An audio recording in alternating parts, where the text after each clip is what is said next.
조국 전 장관이 후보자로 지명된 지난 2019년 8월, 언론에는 스펙 품앗이라는 용어가 등장했습니다. 원래 품앗이라는 단어는 힘든 일을 서로 거들어주면서 품을 지고 갚고 하는 일이라는 뜻입니다. 우리의 미풍양속이죠. 이 단어에 스펙이라는 이질적인 단어가 결합하면서 그동안 공정을 외치던 조국 전 장관에게 위선 프레임을 씌우는 계기가 됐습니다. 어찌됐든 품앗이는 서로 거들어주는 겁니다. 품을 지는 사람이 있다면 갚는 사람도 있어야 됩니다. 한쪽이 조국 교수였다면 다른 한쪽은 단국대 장영표 교수였습니다. 장 교수는 지난해 4월 정경심 교수 법정에 증인으로 출석했습니다. 5시간의 증인 신문을 마치고 법정에서 장 교수가 한 마지막 행동은 검사에게 악수를 청하는 거였고, 마지막 남긴 말은 변호인은 적입니다 였습니다. 오늘은 이 장 교수 가족 이야기입니다. 저는 이 가족의 이야기를 제2의 가족 인질극이라고 부릅니다. 자신과 아내, 아들까지 줄줄이 검찰에 불려가 11차례나 조사를 받고 출국 금지까지 당했던 교수. 이 가족은 심야조사, 새벽조사까지 받았습니다. 아들은 고등학교 생활기록부를 검찰에 제출했습니다. 이 생기부에는 서울대에서 논문을 썼다는 내용도 기재돼 있었습니다. 장영표 교수의 아들 장모 씨는 지난해 5월 7일 정경심 교수의 12차 공판에 증인으로 출석했습니다. 이제 30대가 됐지만 편의상 장군이라고, 조국 교수 딸은 조양이라고 부르겠습니다. 조양과 한영애고 유학반 동기인 장군은 앞서 2019년 9월에 3차례 검찰에 불려가 조사를 받은 뒤였습니다.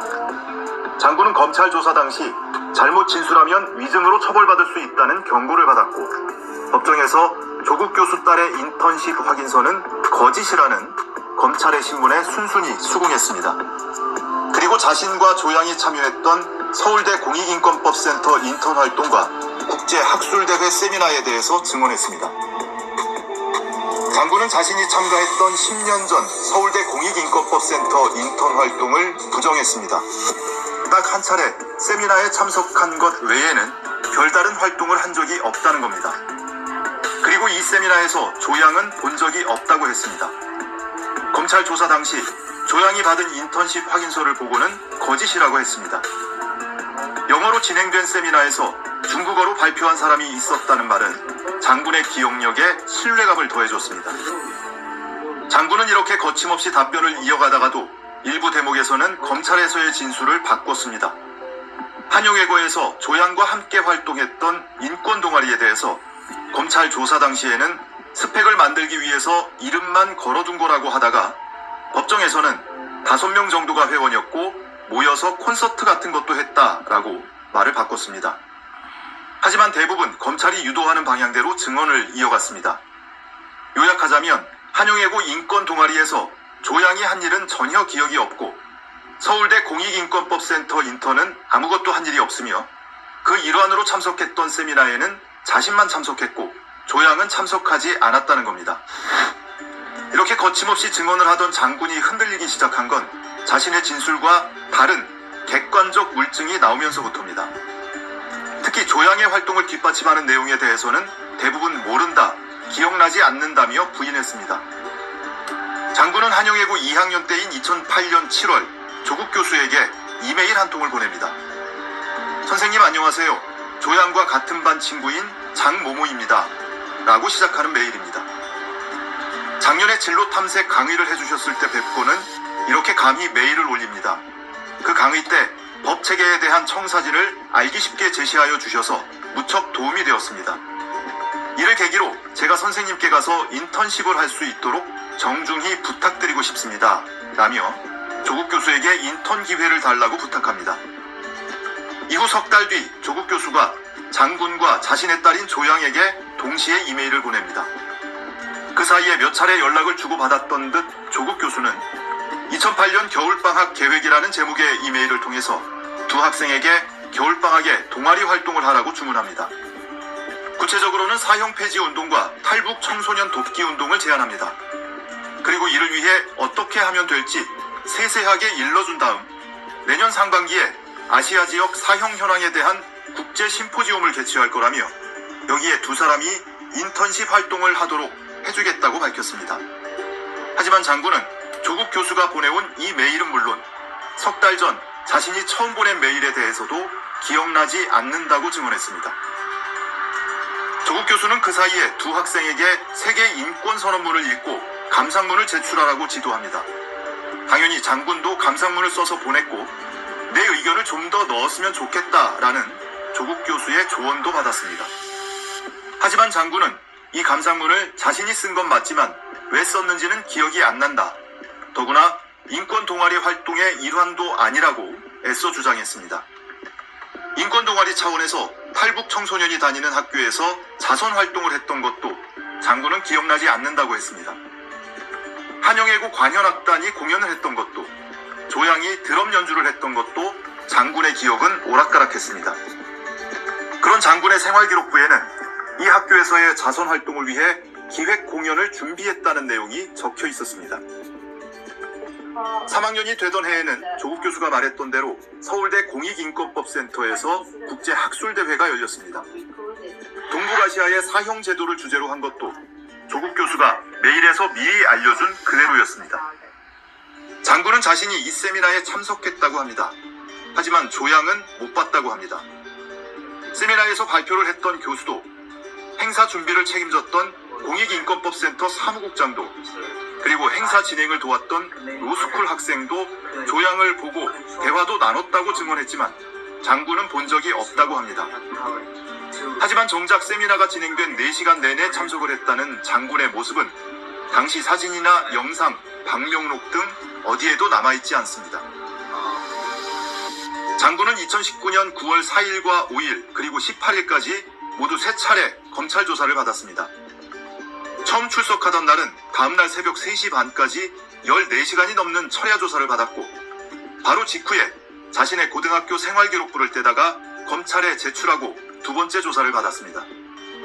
검사한테는 잘못 진술하면 위증으로 처벌받을 수 있다, 이런 경고도 들었습니다. 장군뿐만 아니라 자신의 아버지와 어머니도 각각 6차례, 2차례 마찬가지로 새벽까지 조사를 받았습니다. 아버지인 장 교수는 검찰에 의해 출국금지까지 당했습니다. 장군의 아버지인 장영표 교수는 아들보다 한 주 앞서 증인으로 출석했습니다. 조국 교수와 함께 이른바 스펙 품앗이의 당사자로 지목된 증인입니다. 장 교수는 조양에게 서너 차례 이론 강의도 해주고 실험실 연구원에게 맡겨 PCR과 전기 영동 실험 등에 참여하도록 했습니다. 실험이 끝난 뒤 조양은 논문 초안을 작성해 제출했고, 장 교수는 2년 뒤 발표된 논문에 조양을 일저자로 올려줬습니다. 물론 이 논문은 고려대에도, 그리고 서울대와 부산대 의존원 입시에도 제출되지 않았습니다. 입시에 제출됐다는 기록은 어디에도 없습니다. 아마 지금도 이 논문이 입시에 활용된 걸로 잘못 알고 있는 분도 많을 겁니다. 그도 그럴 수밖에 없는 것이, 검찰은 고려대 교수 지모 씨를 참고인으로 불러 조사하면서도 이 논문이 고려대 입시에 제출된 것처럼 기망하고 진술을 받았습니다. 그래놓고 나중에 지 교수를 다시 불러서 조서를 수정한 것으로 의심받고 있습니다. 검사가 작성한 지 교수의 참고인 진술 조서에는 조양이 제출한 제출 서류 목록표입니다 라고 질문을 하고 답변을 받았다가 조양이 제출한 것으로 보이는 제출 서류 목록표입니다 라고 수정한 기록이 남아 있습니다. 지 교수는 조사를 받은 다음 날 검찰이 조서에 지장을 찍을 일이 있다고 불러서 다녀왔다고 증언했습니다. 하지만 지 교수는 처음 조사 당시에 이렇게 제출 서류 목록표가 고려대에서 확보된 것으로 알고 진술을 했고, 이를 토대로 언론에 인터뷰도 한 상태였습니다. 검찰의 기망에서 출발한 이 내용은 언론에 대대적으로 보도가 됐고, 지금도 많은 국민이 고려대에 논문이 제출된 것으로 오해하고 있습니다. 다시 본론으로 돌아와서 장 교수는 매일같이 서울에서 천안까지 내려와 실험에 참여했던 조양을 대단히 성실한 학생으로 기억하고 있습니다. 그런데 자신의 진술 조서가 실제 자신이 이야기한 것과 다르게 기재되어 있다는 사실을 법정에서 폭로합니다. 검사가 작성한 장 교수의 진술 조서에는 장 교수가 여성한테서 전화가 와 체험활동과 논문 부탁을 받았는데 조양 어머니로 추정했다라고 한 것으로 적혀 있습니다. 그런데 장 교수는 이렇게 말한 적이 없다는 겁니다. 자신은 여성한테 전화가 왔고 그 여성이 학교 관계자라고 생각했다. 그리고 논문이란 말은 언급한 적도 없다. 조양 어머니는 본 적도 없다 라고 했다는 겁니다. 그런데 여자라고 했더니 검사가 한용예고 디렉터는 남자라며 아 그럼 여자는 정경심밖에 없네 라면서 멋대로 저렇게 적었다는 겁니다. 뿐만 아니라 조사 당시 이 문제로 한참 실랑이를 했더니 검사가 변호사하고 같이 나갔다 오라고 했다. 또 밖에서 변호사하고 논쟁을 했는데 변호사가 이거 가지고 또 대여섯 시간을 싸워야 하냐 라고 해서 할 수 없이 그렇게 기재됐다고 법정에서 증언했습니다. 정경심 교수의 변호인이 묻습니다. 조사 중단하고 40분간 변호사 면담을 하던 중에 혹시 피의자로 전환될 수 있다거나 구속될 수 있다고 들었습니까? 했더니 장 교수는 짧게 노 코멘트 라고 답변했습니다. 그리고 장 교수는 검찰 진술조서에 자필로 이런 글귀를 남겼습니다. 저희 가족은 전 가족이 적극적으로 수사에 협조했으니 이를 평가해 주시기 바랍니다. 이런 장 교수에게 재판장은 노골적으로 적대감을 드러냈습니다. 장 교수가 체험활동과 실험에 관한 설명을 하려고 하자 증인이 변호인이냐? 라면서 호통을 치는가 하면 뭔가 보충 설명을 하려고 하자 됐어요 아니라는데 뭘 이라며 말을 막기도 했습니다. 원하는 답변이 나올 때까지 몇 번이고 반복적으로 묻고 끝내 그 답변이 안 나오자 검사가 제 멋대로 조서를 썼다는데도 재판장한테는 오히려 증인이 미웠던 모양입니다. 앞거는 마지막 장면에 나옵니다. 이렇게 증인신문을 마치고 장 교수는 증인석에서 내려오면서 검사석으로 가서 검사님도 너무 고생 많으셨습니다 라며 악수를 청합니다. 누구도 예상 못한 돌발 행동에 모두 당황하고 있는데 재판장이 농담을 건넵니다. 변호인하고는 안 해요? 그랬더니 장 교수는 검사석 옆에서 이렇게 소리칩니다. 변호인은 적입니다. 수사 당시 출국금지를 당했던 장 교수는 증인으로 출석하기 전 출국금지가 풀렸고 아내와 아들도 무사히 일상으로 돌아갔습니다.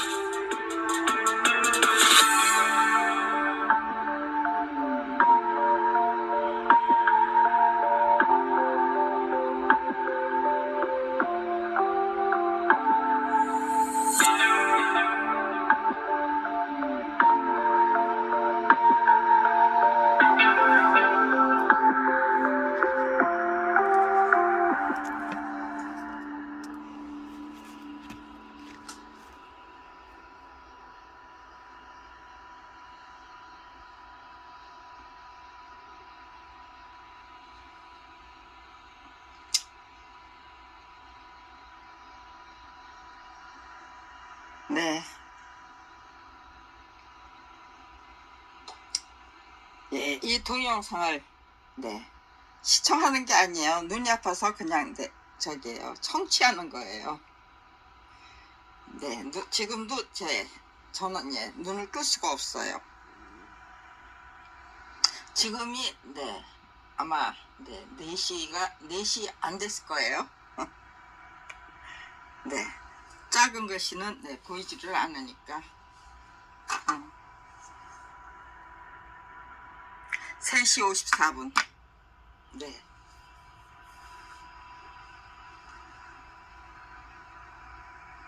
밖엔 지금 다 깜깜하죠.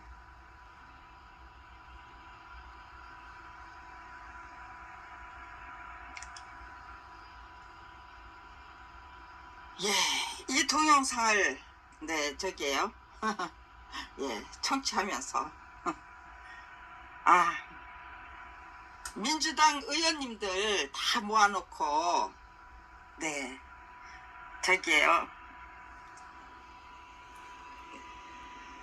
이 빨간 아재님 박효섭 씨, 빨간 아재님이 좀 조국 사건에 대해서 재판에 대해서 정말 보고 듣고 느낀 바를 좀 일일이 알알이 좀 알려드리는 그런 시간을 가져야 되는 게 아닐까 싶었어요. 조국 법무장관이 민주당에서 적극 보호해 드려야 할 분인지 아니면 그냥 그렇게 네 방치해야 될 뿐인지를 네 알지 못한다면 예 조국이 아주 대단히 예, 나쁜 놈으로 인식하고 있는 국회의원님이 예, 민주당 의원님이 적지 않다면 예 국민의힘당을 예, 지지하는 예, 그 지지자들은 네 도대체 네 어떤 생각 조국을 어떤 생각으로 어떻게 예, 취급하게 있겠습니까? 네. 예, 박효석 씨, 전 항상 저기에요. 네, 저 사람 도대체 어떤 배경을 갖고 있는 분일까? 예, 지켜야 할 자리가 있다면, 네, 이게 불가능해요. 또, 예, 지켜야 될, 예, 저기에요. 가족이 있다고 그래도, 네, 저렇게 적극적으로, 예, 저는, 예, 아주 저기에요. 예, 예, 컨셉을 잘 잡았다고 생각이 들어요.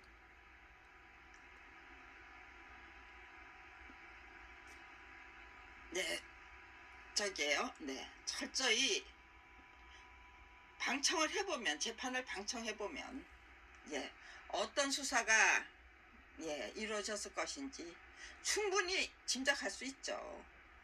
검사들이 하시는 말씀. 네 그리고 네 저기에요. 예 석궁 재판을 예 일일이 예 방청했었어요. 예. 예, 저게요. 예, 저게요. 첫 번째 공판에는 제가 일부러 안 갔어요. 예, 기자님들이 어떤 기사를 예 작성하는지 그거는 네 집에서 그냥 예 아무런 저기 선입견 없이 예 기자들의 그 저게요 기사를 보고 그런데 네 별로 그 저게요 그렇게 열심히 예 수사 과정에서는 그렇게 열심히 아주 대대적으로 그냥 예 대서특필을 했죠. 그러던 기자님들이 예 재판에 대해서는 전혀 전부 네 이분들 저기 뭐야 저기 이렇게 중요한 재판에 방청도 안 했다는 뜻인가? 네 그런 생각이 들 정도로 네 그래서 2회 때부터 2회 공판부터 6회 공판인가요? 네 6번 했던 것 같아요 아마 예 그 재판도 네 제 무고죄 조작 사건도 아주 뭐 터무니없는 예 조작을 네 해서 예 제가 예 그 무고죄 재판을 예 검찰이 조작한 그 무고죄 재판이 어떤 식으로 전개되는지를 예 직접 체험해본 예 상황이었죠. 네 1994년 8월 예, 29일 날 구속 기소됐어요. 그리고 예 1995년 2월 10일 날 예 집행유예 징역 1년에 집행유예 2년 선고받고 네 출감했어요 분명히. 그런데 네 저기에요 공판조서에는 참 이상하게 적혀 있었어요. 예 무슨 뭐 저기에요 주소 이사를 하면 주소를 보정해야 된다는 뭐 그런 저기 예 말을 저기 뭐 한 것처럼 재판장이 나는 저기 뭐야 네 구속 기소됐는데 이게 도대체 무슨 뜻이지? 네 말도 안 되는 소리 예 재판장에서 예 그런 소리 들은 적 없죠 물론. 근데 공판조서에다가 그렇게 기록함으로써 예 이 사람은 네 구속 기소됐던 게 아니야로 만들었더라고요. 나중에야 그 뜻을 알았어요. 처음에는 예 그게 무슨 뜻인지 몰랐어요. 아 이게 근데 이상하게도 예 구속영장 뭐 예 구속 집행에 관한 예 구속 집행에 관한 서류 뭐 그런 것들이 없었어요. 그리고 예 보석을 예 3번이나 청구했는데 예 보석을 3번이나 청구했다는 예 그런 저기도 예 공판 조서 목록이 없는 거예요. 그리고 예, 제가 예 저게요, 예 감옥에서 보낸 그 저기 그것도 아마 6차례인가? 네, 6차례 그 탄원서. 예, 그것도 예 재판 목록에는 없어요. 예, 기록에는 있는데 재판 목록에는 예, 공판조서 뒤에 그냥 네 저기에요. 뭐 그냥 예 그게 공판조서 뒤에 편철해 놓고 네 그러고는 예 그 탄원서에 대한 예 저기가 없어요. 이게 도대체 뭔가 예 무슨 도깨비 노름인가 생각했더니 아 이게 불구속 재판을 받은 것처럼 조작하기 위해서 예 이따위 짓거리를 해놓은 거구나. 장난질을 쳐놓은 거구나. 네. 2015년 네, 3월 1일 네, 고 근방이에요.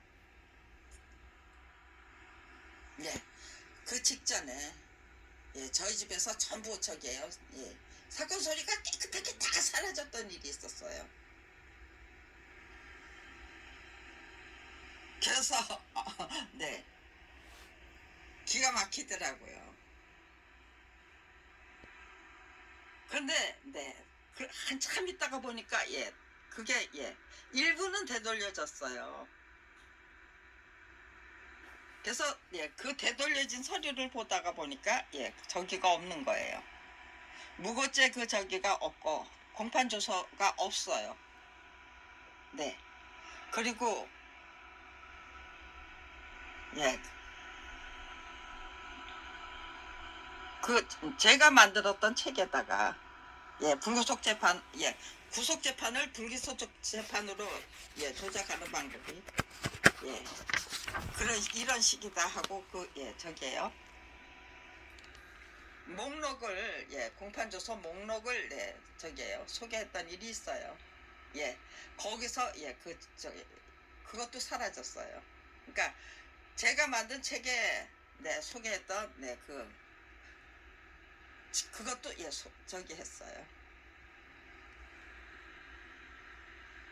예, 그렇게 말도 안 되는 터무니없는 예, 수사와 재판을 받아본 경험이 있기 때문에 예, 저는 그 저기 석궁 재판이 얼마나 터무니없는 건지를 예, 알겠더라고요. 근데 제가 그 석궁 재판에 관심을 갖게 된 거는 네, 예, 2017년 예, 2월 14일인가요? 예. 아무튼 지간에 2월 14일이에요. 네. 제 아들 예, 생일이에요. 그날이 예, 죽은 아들 9개월 만에 예, 뇌종양 수술 받고 예, 사망한 아들의 생일이라 예, 보통 때는 잊고 살아도 그날만 되면 네, 저는 제 아들을 생각하게 돼요. 예, 제가 얼마나 못나고 못된 엄마였던 것인지를 네, 생각하게 되는 거예요. 그리고 예, 아들에게 너무너무 예, 미안한데 제 아들의 눈길이 굉장히 깊었어요. 어떻게 어린아이가 이렇게 예, 이렇게 예, 그 눈길이 그렇게 네, 깊을 수가 없어요.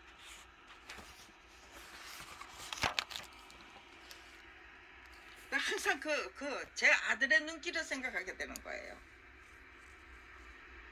엄마 도대체 어떻게 살려고 그래. 그리고 예, 무슨 예, 염려해 주는 것 같은 예, 그런 눈길을 네, 저는 예, 느꼈어요. 그럼에도 불구하고 네, 저는 제 아들에게 너무나도 무책임하고 예, 또 그러고 예, 정말 예, 엄마도 아니었어요.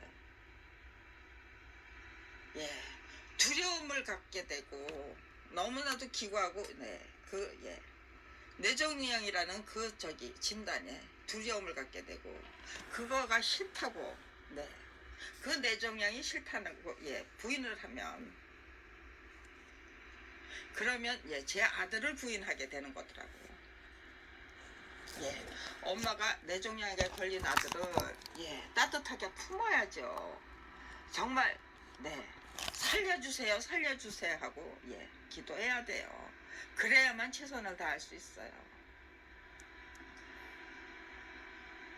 최선을 다하겠습니다라는 그게 먼저예요. 그 기도가 먼저예요. 최선을 다할 테니까 아무튼지 간에 살려주세요라고 기도를 했어야만 돼요. 그런데 그 뇌종양이 싫다는 생각부터 하면은 그렇게 무책임한 엄마가 되는 게 고작이에요. 원래부터 그렇게 무책임한 사람이었기 때문에 그렇게 무책임했던 게 아니고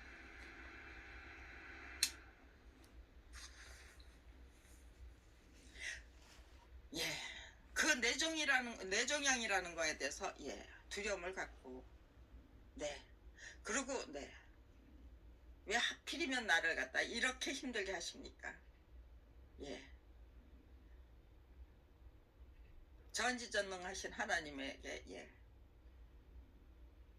원망하고 그리고 기구하기 짝이 없는 제 운명도 원망하고 그러고 있는데 거기다 대고 제 아들이 제대로 머리를 못 가누니까요. 거다고 별의별 소리를 다 해요. 무슨 평생 자리에 누워서 그냥 일어나지 못하고 평생 그냥 애물단지가 된 아이를 봤다는 둥 그런 소리 들으면 끔찍해지는 거죠. 그렇게 지내야만 되는 아이가 딱하고 그런 게 아니고 그렇게 되지 않도록 만들기 위해서 최선을 다하겠다 뭐 그런 게 아니고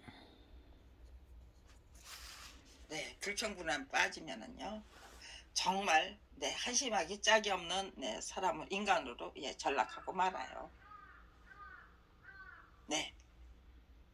그렇게 정말 한심하고 끔찍했던 엄마예요. 그 끔찍했던 그 정보가 만든 거는 저를 저 자신 끔찍했던 인간으로 그렇게 전락을 시키더라고요.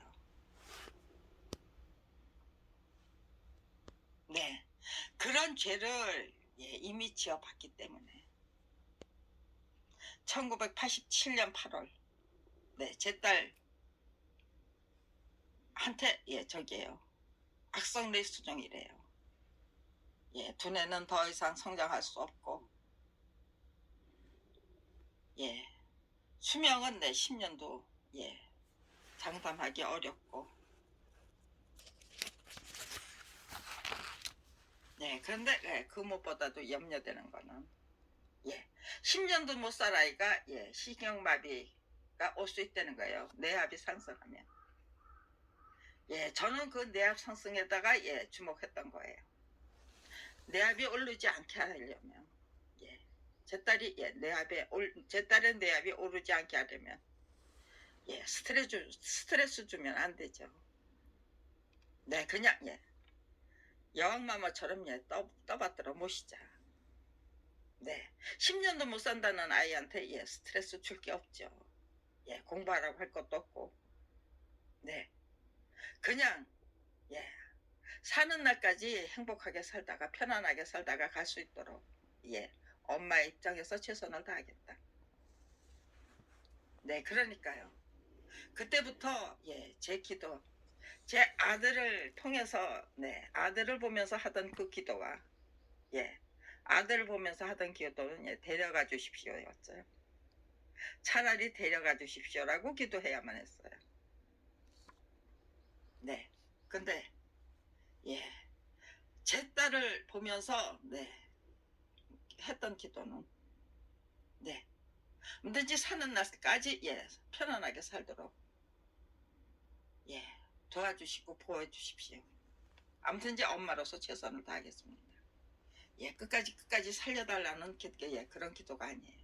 사는 날까지는 편안하게 살 수 있도록 도와주십시오. 아무튼지 엄마로서 최선을 다하겠습니다. 제 의지와 결기가 차원이 다른 거예요. 그러니까 거기에는 그 어떤 정보도 그 부정적인 무슨 누가 부정적인 말을 해도 그것 때문에 내가 망했던 일이 있다. 새겨서도 있고 그렇다면 더더욱 지금 엄마로서 최선을 다해야죠. 정말 더더욱 제 딸이 뇌압이 올라서 고통을 받는 일이 없도록 그렇게 최선을 다해야만 되는 거죠. 받아들이는 그 방식에 따라서 두려움부터 갖게 되면은 그렇게 멍청하기 짝이 없고 한심하기 짝이 없는 인간 엄마가 되는 게 고작이지만 엄마의 역할을 엄마가 감당해야 될 역할인지 그게 뭔지를 제대로 파악을 하게 되면 스스로 알아차리게 되면 엄마로서 최선을 다할 수 있는 게 인간이더라고요. 제 딸을 행복하게 만들어 주려면 제가 불평불만에 빠지면 안 되는 거죠. 두려움에 빠져도 안 되는 거죠. 그런 거 불평불만 두려움 전부 그냥 다 박쳐버리는 거예요, 스스로. 저 너무나도 절실한 그런 명제가 있기 때문에 그게 가능하다는 거 그런 거 담지 않겠다고 작정하니까 그게 가능한 거예요. 그게 참 신기하더라고요.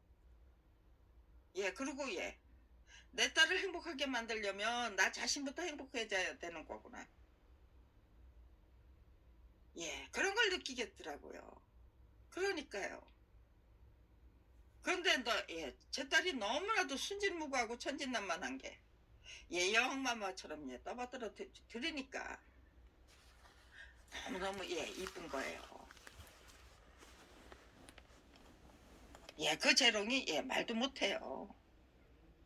또 여왕마마처럼 군림하는 거 그것도 얼마나 이쁜지 몰라요.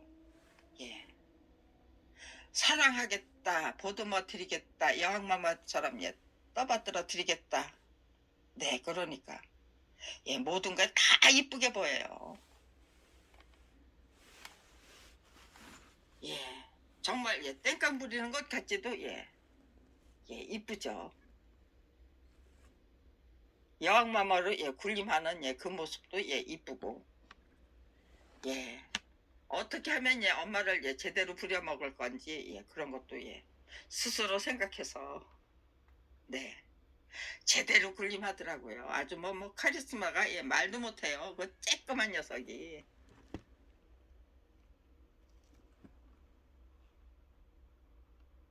그래서 알았어요. 행복은 조건이 만들어주는 것이 아니다. 행복하게 살겠다는 그 의지가 만들어내는 선물이다. 범사에 감사해야죠. 범사에 항상 감사하면서 정말 행복하게 즐기겠다는 그런 의지로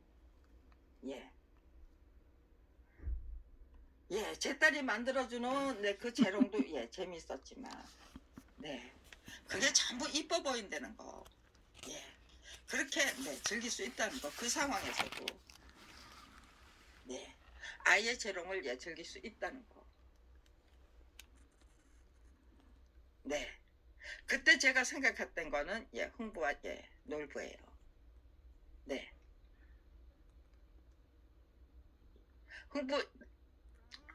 흥부는 그 저기에요. 둥지에서 떨어져서 다리를 다친 새 그 아픔을 느낄 정도로 마음의 여유가 있었다는 거죠. 그런 거 챙길 정도로 저기죠.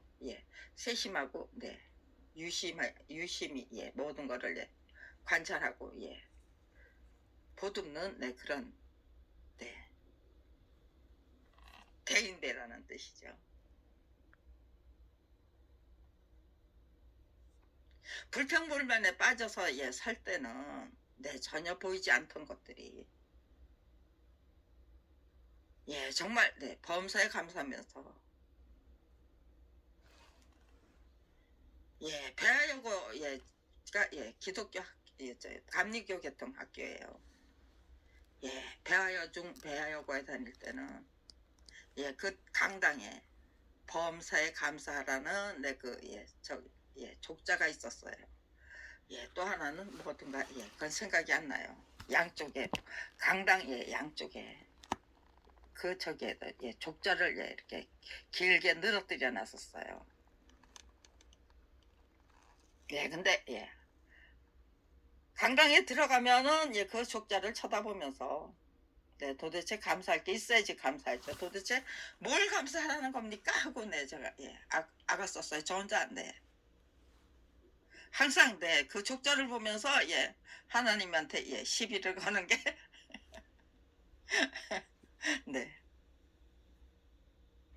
저기죠. 사춘기에 접어든 그 소녀의 소녀 시절의 제 모습이에요. 그런데 그 대답을 그렇게 열심히 질문했던 거죠. 그 대답을 하나님이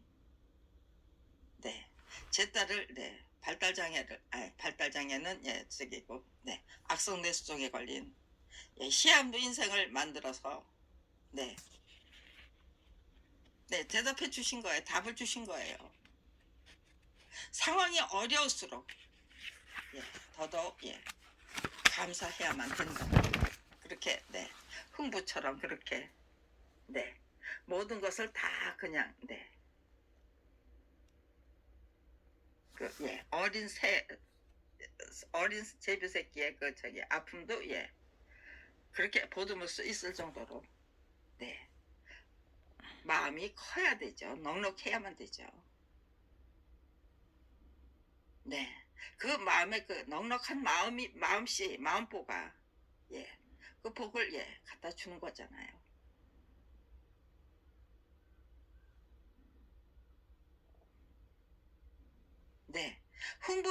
흥부와 놀부에서 흥부전에서 저기 하는 건 가난한 사람일수록 저기죠. 그렇게 서로 보듬고 살아야죠. 불평불만에 제각각 불평불만에 빠져 있으면은 각다기들이 무슨 각축전 각다기들의 각축전이 되고 말겠죠. 이 세상이. 그러니까요. 그 옛날에 민중은 서로 보듬으면서 그렇게 저기죠. 넉넉한 마음보를 갖기 위해서 제각각 노력을 했겠죠. 그것이 홍익인간이라는 것이 몇몇 정치인들은 그런 세종대왕을 비롯해서 몇몇 정치인들은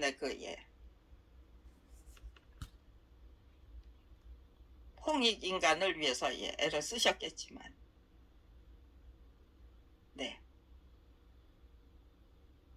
그거는 저기에요. 지도자층에서 왕족이나 귀족이 양반 계급이 만들어내던 그런 정신이 아니고 민중이 만들어내던 그런 정신이 아니었던가 싶어요. 그런 경험이 있기 때문에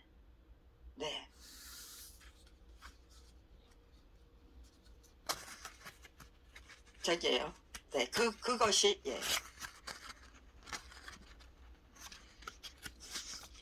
2007년도에 2월 14일 제 아들의 생일날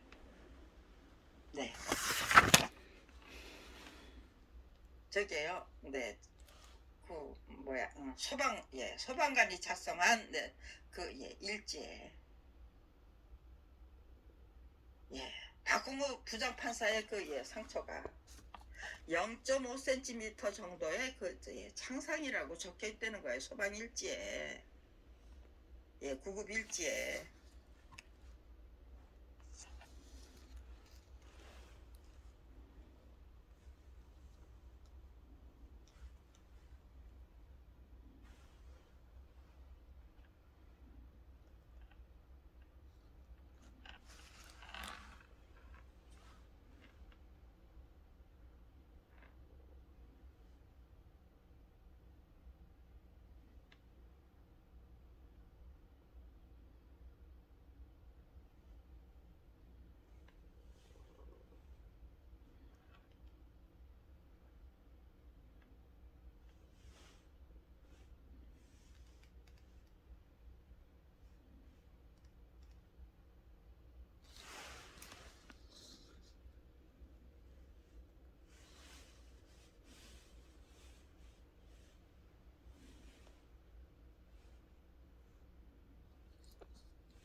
네,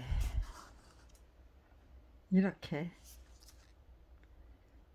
딸 자식이 돈이 없어서 선천성 심장병 수술을 받지 못하고 있을 때 교학사는 6, 7개월이 걸린 그림 수정 작업과 표지 작업을 공짜로 해달라고 졸랐었다. 그것이 내 작품을 마무리하기 하는 작업이었기 때문에 세대원은 그 절박한 시기에 공짜 일까지 감수했던 것인데 저작권량도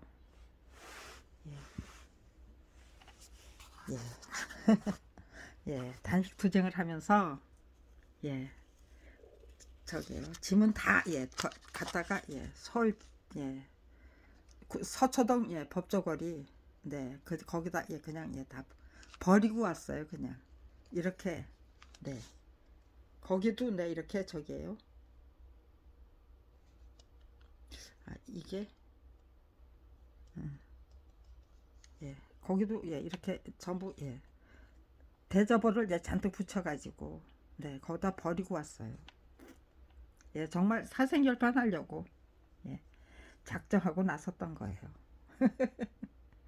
그런데 그러고는 이렇게 집에는 이렇게 대자보로 전부 이거는 천정이고요. 벽이고 뭐 저기예요. 붙일 수 있는 데는 다 붙였어요. 벽, 문 뭐 다 이렇게 그동안에 만들어서 배포해 등기우송했던 책자들 전부 이렇게 붙여놓고 저작권 별곡이라고 등기우편 했다.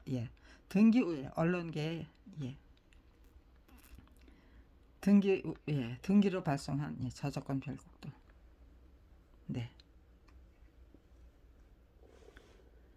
그 다음에 저기죠 대자보들 붙였던 그 사진들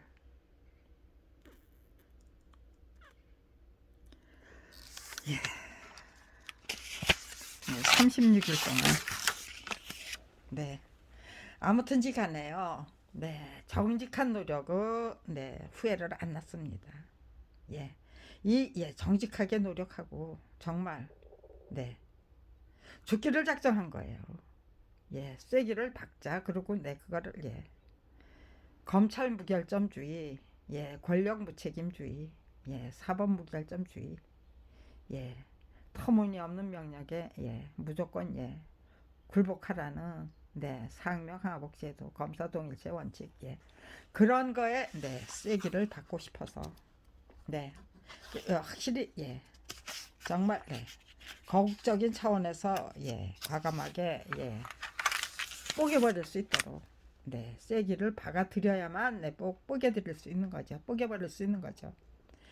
국가 권력의 주인들이 그런 경험을 통해서 그렇게 뽀개버리는 경험을 통해서 배우고 익히고 깨우치는 바가 있고 그렇게 되면은 절대로 재정신청 제도가 유명무실 또 헌법소원도 제도도 유명무실 항고 제항고 고소 그거 결국은 유전무죄 무전유죄를 만들어 드리기 위한 기반을 제공하는 거죠. 그렇게 유전무죄 무전유죄 그 실천할 수 있는 그 기회를 제공하는 것에 불과해요. 어차피 전부 도둑보다 더한 도둑이 검찰이고 또 사이코패스보다 더한 더 질기고 더 악독한 사이코패스가 검찰이에요. 그런 세상을 이대로 유지할 것이냐. 검찰이 작정하고 나서면 그 어느 누구도 작품이 저자의 동의 없이 전배될 수 없다는 거 말할 수 없고 조국 법무부 장관이 왜 그렇게 한 가족 전부 다 정말 도마 위에 오른 고기가 돼야만 됐는지 생선이 되어야만 했는지 그런 거 아무도 판단할 수 없죠. 전부 피해자가 검찰이 가르쳐 주신 대로 예, 피해자한테 모든 죄를 예, 뒤집어 씌워야만 되는 거죠. 네.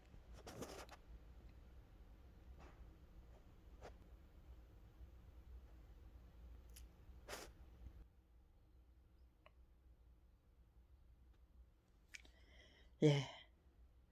카메라를 켜면은 제 눈은 좀 편안해져야만 돼요. 그런데 오늘은 전혀 편안하지가 않아요. 이렇게 눈이 안 떠져요. 끝까지 악랄한 검찰. 지금 검찰이 작정하고 저지른 한가족 몰살 사건. 검찰이 작정하고 저지른 장장 30년이나 끈질기게 저질러 대야만 하는 지금 이 순간까지 30년 전부터 지금 이 순간까지 정말 악랄하게 잔인무도하게 비열하게 야비하게 악랄하게 저질러 대야만 했던 그 온갖 범죄 행각이 고스란히 다 공개가 된다 그러면 곤란하겠죠. 그러니까 이 싸움은 저 혼자 이겨내야만 되는 거예요. 정말 뽀개버리는 것도 거국적인 차원에서 한꺼번에 감당해야죠. 감행해야죠. 결행해야죠. 한두 사람 뭐 저기 하면은요 소용없어요. 그거보다는 거국적인 차원에서 결단하도록 만들어 드리는 게 중요한 거예요. 그 무엇보다도 중요한 거는 거국적인 차원에서 결단할 수 있도록 그런 기회를 만들어 드려야만 돼요. 그런데 밥벌이조차 할 수 없어서 그동안 저기예요. 그거를 항상 이 눈을 이렇게 못 뜨게 하니까 눈 감고 누워서 그냥 계산해 보면요. 어떻게 하면 11번 나오고 어떻게 하면 12번이 나와요. 그동안 길거리로 내쫓긴 그게 몇 변인가 일일이 꼽아 보면은요. 똑같은 거 2번 할 때도 있겠고. 근데 날짜가 있잖아요. 그러니까 똑같은 거는 아닐 거예요. 그런데 어떤 걸 잊어먹고 할 때가 있고 꼽을 때가 있고 편안하게 저기예요. 편안하게 눈 뜨고 뭘 기록하고 뭐 그런 게 너무 힘들어요. 그래서 항상 눈 감고 헤아려 봐요. 도대체 몇 번 쫓겨났었지 우리가. 12번일 수도 있고 11번일 수도 있고 아무튼지 간에 그러면 지금 12번째 아니면 13번째예요. 쫓겨나야만 돼요. 그때 제대로 단판을 하려고 하니까요. 검찰에서는 지금 13번째 쫓아내는 내겠다고 작정했는데 이 집에서 쫓아내야 돼요. 이 집이 제 딸을 죽인 범행의 장소이고 이 집에다 만들어 놓으면 안 될 그 저기들 흔적들을 너무 많이 만들어 놨어요. 지금 이거 천정이 아니잖아요. 이렇게 종이로 천막을 쳐요. 비닐로 천막을 치면은 헷가닥 뒤집혀요. 이거 봐요. 제 얼굴을 비치니까 지금 제가 눈을 뜨잖아요. 이렇게 웃긴다고요. 번번이 이렇다고요. 그냥 이거 저기예요. 이렇게 여기를 비출 적에는 눈을 못 떴어요. 그런데 여기를 비치면 이렇게 눈을 떠요.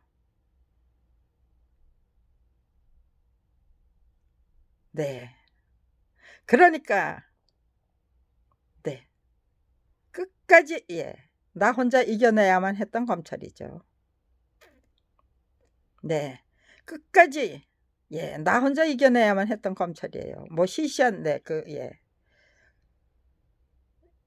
시시한 게 아니죠. 검찰이 뭐 견딜 만한 고통을 주고 괴로움을 준 게 아니에요. 제 마음을 아주 사정없이 그냥 흔들어 버리고 갈기갈기 찢어버리고, 네, 저 사람들이 갈기갈기 찢어버리고 잔인무도하게 쳐내려고 했던 거는 제 마음과 제 의지와 결기와 투지죠. 쐐기를 박아버리고 말겠다. 그래서 대한민국 국가 권력의 주인님들이 그대로 그냥 쫙 그냥 갈라지도록 만들면 그런 저기죠. 체험을 하게 되면은요. 그래서 검찰 무결점주의 절대로 인정하지 않던 검찰 비리를 검찰은 물론 국민들이 명확하게 다 알게 됐음에도 불구하고 그건 잘못되는 거 아니다.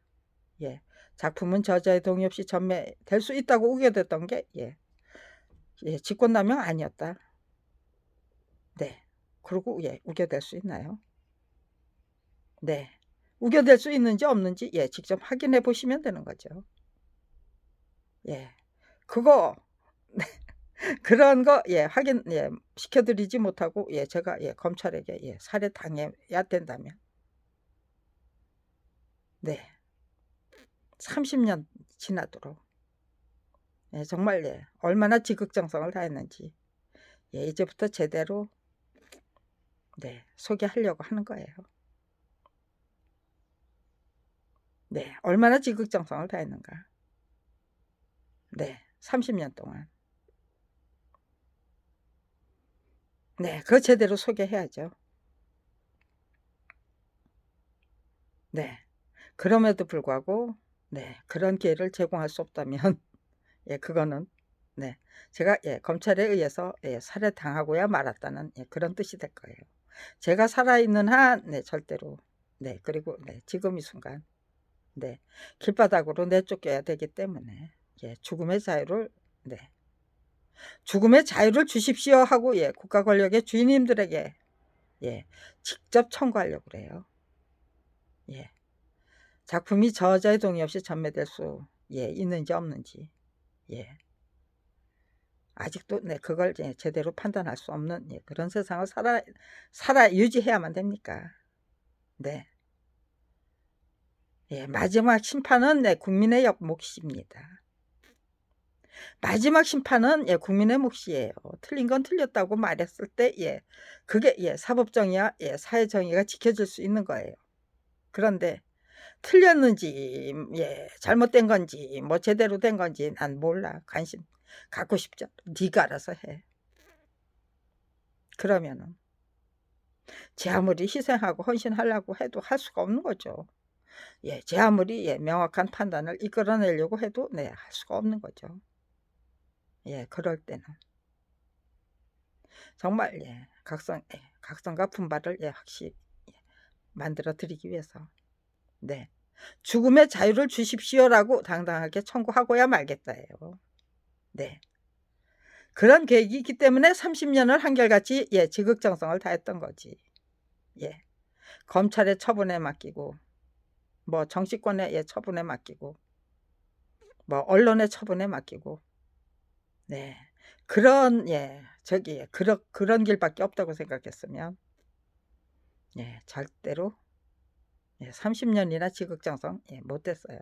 벌써 미쳐 죽고 기진맥진해서 죽고 벌써 갈갈이 찢겨지고 형편없이 그냥 너덜너덜 정말 넝마 조각이 되고 말았을 것 같아요.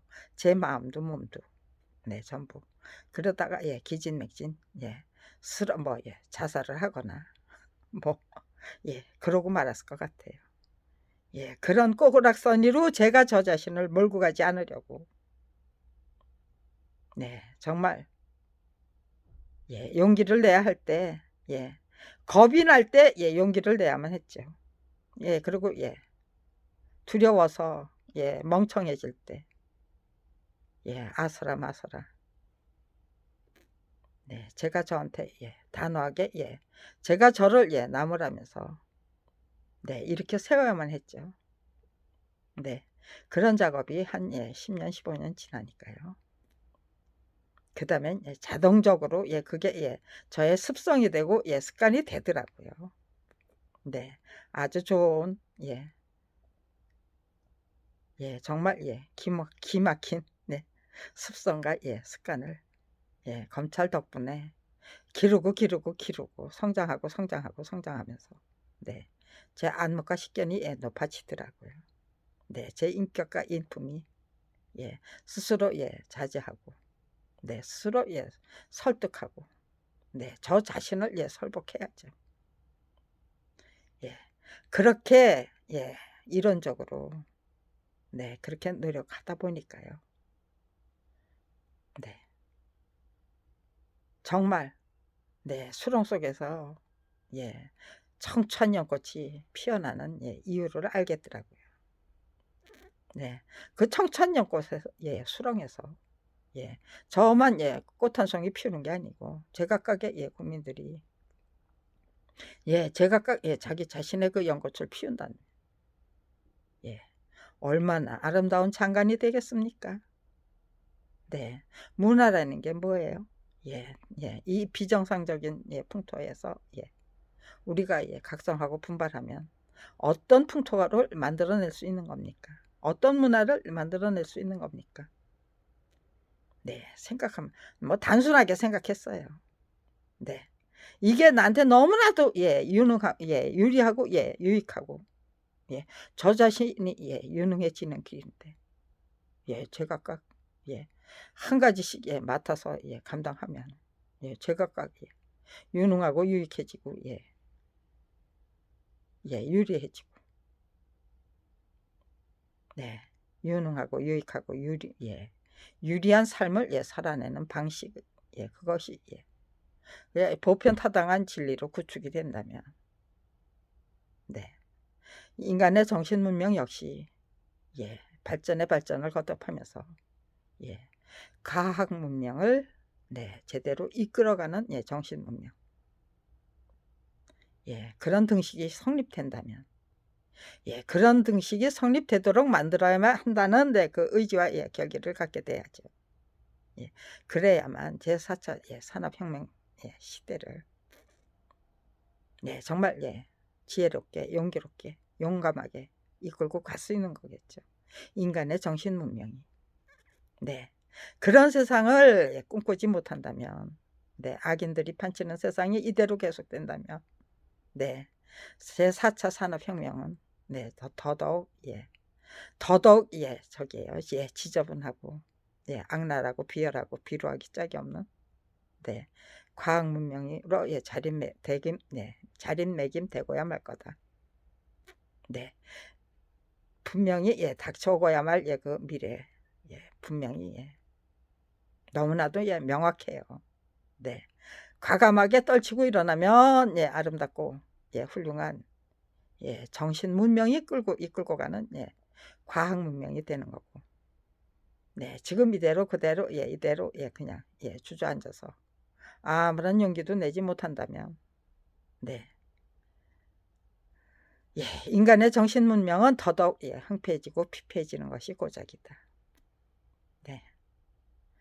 죽을 수는 그냥 검찰에 의해서 살해당할 수는 있다.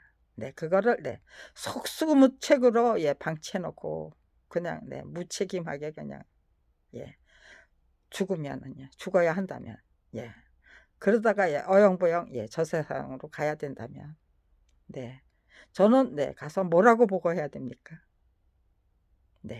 마지막 용기를 낼 수 없어서 저 빌어먹을 세상 그렇게 그냥 빌어먹는 세상으로 남겨두고 저는 여기 끌려와야만 했었습니다. 그렇게 보고해야 될까요? 검찰에게 살해당한 그래서 저보다 먼저 간 남편과 자식과 오빠와 조카에게는 뭐라고 해야 될까요? 저는 그런 죽음은 싫어요. 곧 죽어도 죽기 전에 용단을 내려서 네, 네, 죽이든 밥이든 네, 확실히 예, 확인해 놓고 가야죠. 네, 그냥 예, 아무런 결말 없이 그냥 네, 유야무야 예, 전부 묻어버리고 예, 덮어버리고 그러고 갈 순 없어요. 네, 이제는 네, 죽고 살고를 네, 결정할 겁니다. 네, 이 집에서 예, 내쫓겨야만 한다는 거. 네, 거국적인 차원의 예, 그 저기죠. 국민의 예, 결단, 예, 마지막 예, 그 네, 진단, 네, 예, 결단, 네, 그거 예, 이끌어낼 수 있는 기회예요.